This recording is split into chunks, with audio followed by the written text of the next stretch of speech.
आइजा आप सभी लोग के बीच में हम गायिका महिमा राज और नाल पे हमारे साथ संगत कर रहे बारे राजकुमार शर्मा जी और बेंजू पे संगत कर रहे बारे भानु प्रताप जी और बहुत ही अच्छी गीत आप सभी लोग के बीच में भेज रहल बानी बीएम हिट म्यूजिक के तरफ से।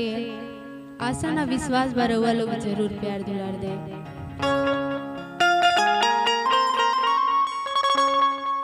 चित जल पाव के गाना कि चित जल पाव के गाना समीर बनल बा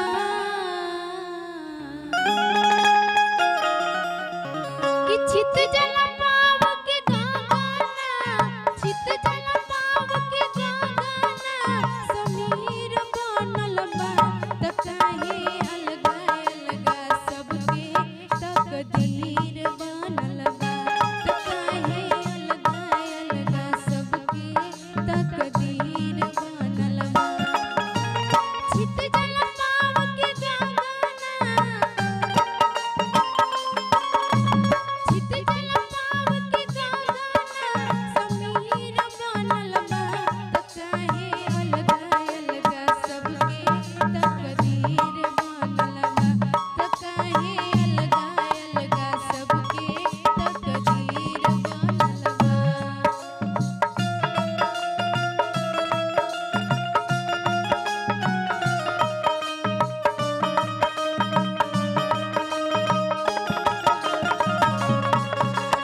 सबकर शरीर 5 रतन से ही बनल बा और जे धनी बा ओकरे ओकरे माई उतना ही दर्द से पैदा कैले बा और जे गरीब बा ओकरो के भी माई उतना ही दर्द से पैदा कैले बा।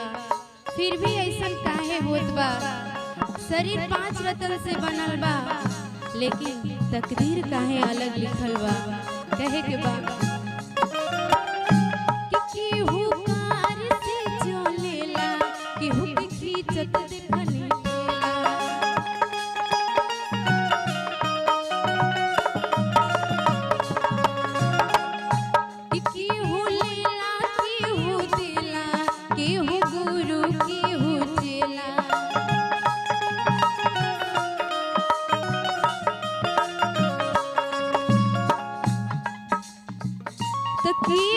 साधु महात्मा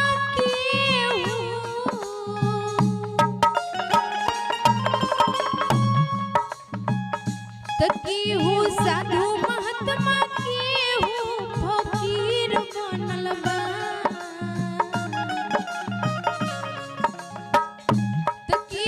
साधु महात्मा के फकीर बनल बा काहे अलगा अलगा सबके तकदीर बनल बा काहे अलगा अलगा सबके तकदीर बनल बा।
केहू के नइखे ओढ़न दासन टूटल अलमुनिया के बासन।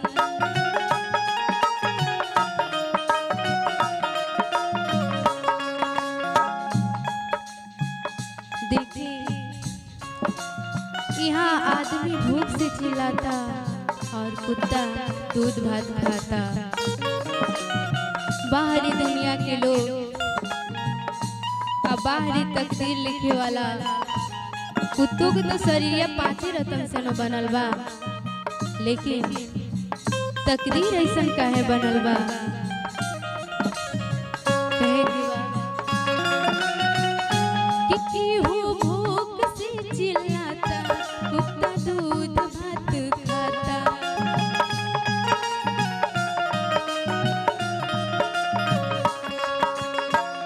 कि केहू के नइखे ओढ़न दासन टूटल अलमुनिया के बासन।